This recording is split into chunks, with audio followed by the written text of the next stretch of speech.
क्रोध आए थोड़ा रुक जाना, 2 मिनट रुक जाना, कहना भैया तेरी गाली का जवाब मैं बाद में देता हूँ, अभी मैं बिजी हूँ, बहुत टाइम नहीं है, मैं फ्री होती तेरी गाली का जवाब, लेकिन बाद में आप जवाब नहीं दे सकते, आप जवाब दे ही नहीं सकते। क्रोध आए थोड़ा रुक जाओ, और गलती हो जाए तो थोड़ा, बस बात खत्म हो गई, झगड़े खत्म, झगड़े खत्म। पत्नी ने पति से कहा,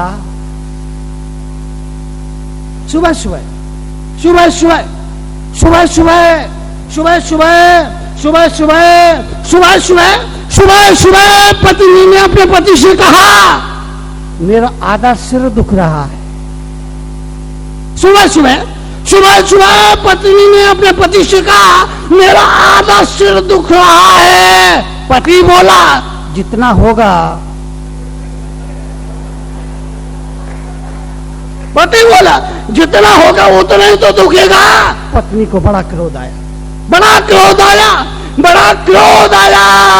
पत्नी ने चाबी कमर से निकाली और पति की तरफ फेंक करके कहा, ये संभालो तुम अपनी गृहस्थी, मैं चली अपनी मायके।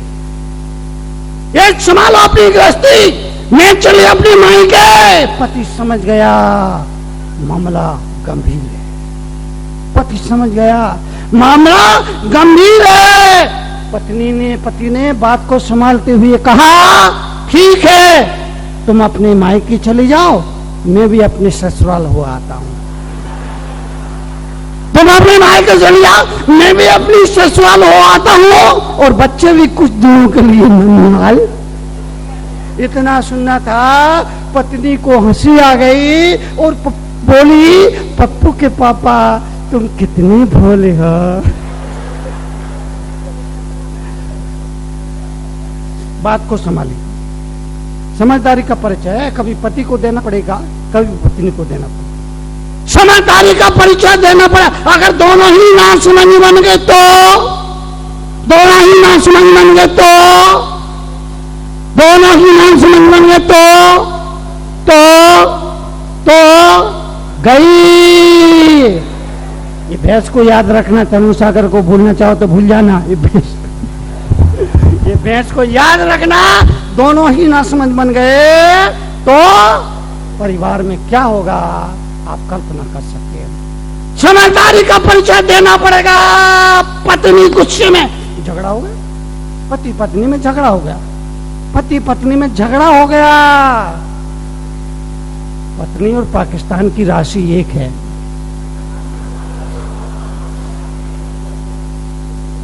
पत्नी और पाकिस्तान की राशि एक है, पता नहीं कब जंग छुट जाए। और हिंदुस्तान और हस्बैंड की राशि एक है, पता नहीं ये कब तक सहते रहेंगे। पति पत्नी में झगड़ा हो गया, पति चुप रहा, पति चुप रहा, पति चुप रहा। पत्नी क्रोध में आग बबूला, आग बबूला, आग बबूला, आग बबूला। घड़ी में तो 9 बज रहे थे, घड़ी में तो 9 बज रहे थे, घड़ी में तो 9 बज रहे थे, लेकिन पत्नी के दिमाग में 12 बज रहे। उसने बोलते बोलते बोलते बोलते बोलते बोलते पति से कहा, जानवर कहीं के। पति चुप रहा, क्रोध ठंडा। उसको लगा देखो मैंने अपने पति से जानवर कह दिया, तो मेरे से बड़ी भूल हो गई। सामने आई, माफी मांगते हुए कहा, मुझे माफ करना, मैंने आपको जानवर कहा। पति बोला कोई बात नहीं, मैंने आपको जानवर कहा तो कोई बात नहीं, जानवर कहा तो ठीक कहा। आप जानवर? हाँ। बोले मैं तो जानवर। बोले वो आप और जानवर? बोले हाँ। बोले आप और जानवर? बोले हाँ। बोले कैसे, मुझे समझ में नहीं आता। पति ने कहा, तू मेरी जान है ना, और मैं तेरा वर हूं ना। तू मेरी जान, मैं तेरा वर, जानवर। गालियों में भी गीत छुपे हैं, बात को समझना। गालियों में भी गीत छुपे हैं, उसी खोजो। बड़े बड़े दुखों में भी छोटे छोटे सुख के कण छुपे हैं, उन्हें बटोरो। छोटे छोटे दुख बड़े बड़े दुखों में भी छोटे छोटे सुख के कण हैं, उन्हें बटोरो और जीना शुरू करो। गालियों में भी गीत छुपे हैं, उन्हें खोजने की कोशिश करो। वो विधा आना चाहिए। यही है जीवन की कला, जीने की कला। ये कला अगर हमको आ जाए, हमें कोई दुखी नहीं कर सकता, हमें कोई बेचैन नहीं कर सकता। हमारे जीवन में चैन से जीने के लिए कोई हमें विवश बाधा नहीं डाल सकता है। इसलिए जो मिला, जितना मिला, जहां मिला, स्वीकार करो। पहले धर्म को रखो, बाद में धन रखो। रोज मंदिर नहीं आ पाते हो, मजबूरी हो सकती है आप सब किसी की, सप्ताह में एक दिन आइए, रविवार आइए। कुत्ते को जिस घर से 2 रोटी मिलती है, कुत्ता भी उस घर पर दरवाजे पर हाजिरी लगाने जाता है। अरे जिस प्रभु की प्रार्थना और भक्ति से आज हमें जीवन में सब तरह की सुविधाएं मिली, क्या हमारा फर्ज नहीं होता हम भी घर से निकले, 4 कदम चल के मंदिर आए और मत्था टेके और उसे धन्यवाद दिए। इतना करिए, इतना करिए, इतना करिए, इतना करिए।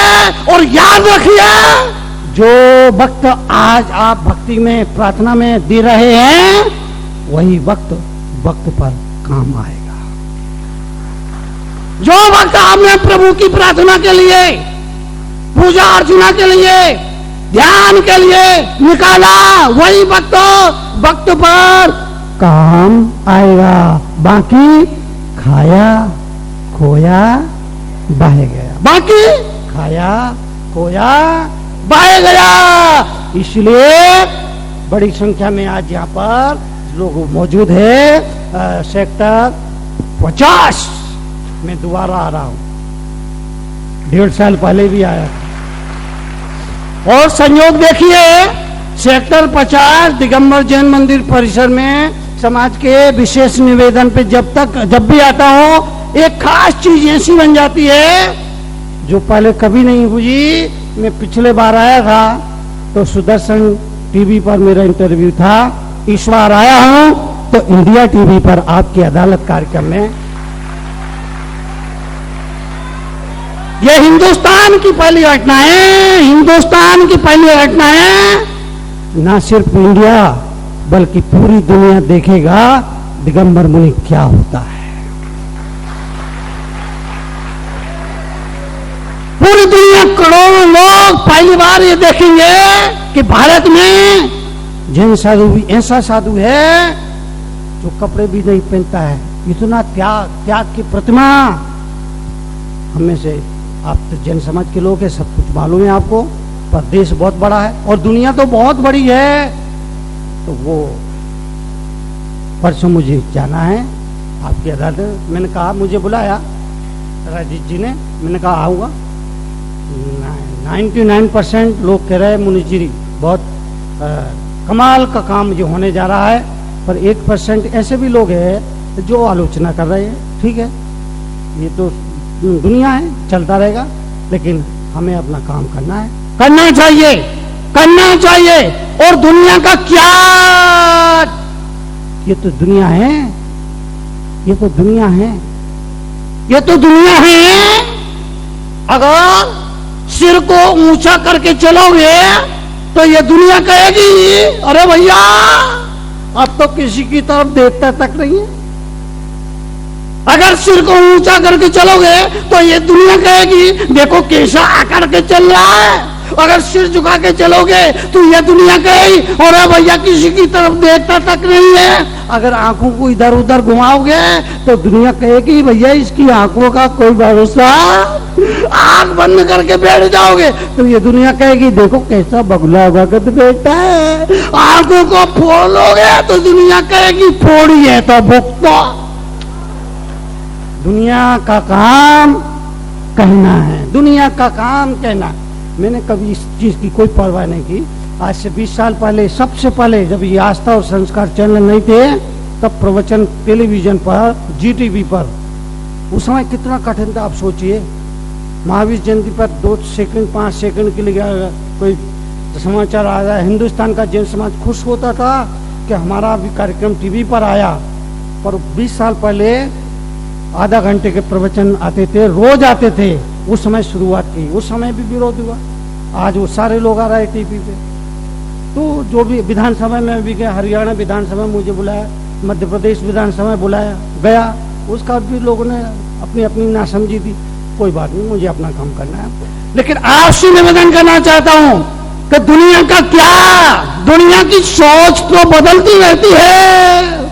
दुनिया का क्या, दुनिया की सोच तो बदलती रहती है। दुनिया कंडीशन के हिसाब से चलती है। अगर अगर अगर अगर अगर अगर अगर अगर अगर अगर दूध में मक्खी गिर जाए तो दूध फेंक देती है, और घी में मक्खी गिर जाए, बोलो, दूध में गिर जाए तो दूध फेंक देती है, और घी में मक्खी गिर जाए तो दुनिया की सोच का क्या। आप सबसे निवेदन, जीवन के लिए, जीवन के परिवर्तन के लिए एक बात को मत भूलिए, जो आप कर रहे हो वो आपका है। जो आप कर रहे हो वो आपका है। अपने हाथों से, अपने होश हवास में ऐसा कुछ जरूर कर लेना कि मरने के बाद किसी और को तुम्हारी आत्मा की शांति के लिए प्रार्थना ना करना पड़े, क्योंकि औरों के द्वारा की गई प्रार्थनाएं हमारे बिल्कुल भी, बोलो, औरों के द्वारा की गई प्रार्थना हमारे बिल्कुल भी काम नहीं आती है। अपना किया अपने साथ, बाकी दुनिया, दुनिया का क्या, वो तो स्वार्थ में, दुनिया तो स्वार्थ में जी रही है। पति ने पत्नी से कहा, और ये मत बोलना महाराज आपने तो 13 साल की घर में उम्र में घर छोड़ दिया, ये पति पत्नी के किस्से आपको कहां से पता, ये मत बोला, इसकी बड़ी लंबी कहानी, फिर कभी बोलूंगा।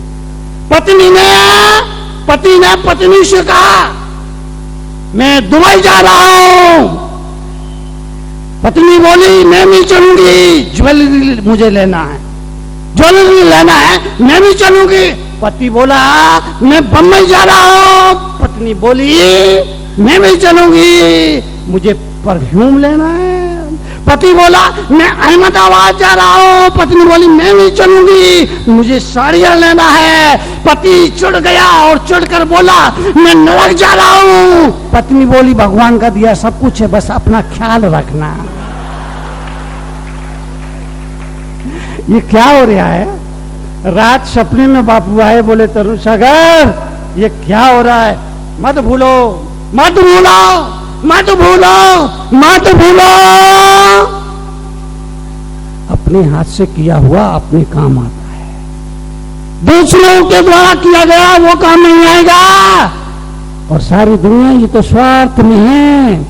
जब आपके जीवन में सुख होगा आपके आगे पीछे घूमेगी, और जब जीवन में संकट आएगा तो हाथ में टाइटन की घड़ी हो तो दुनिया आपके आगे पीछे घूमेगी, पर संकट की घड़ी में तो भगवान का आश्रय ही होगा और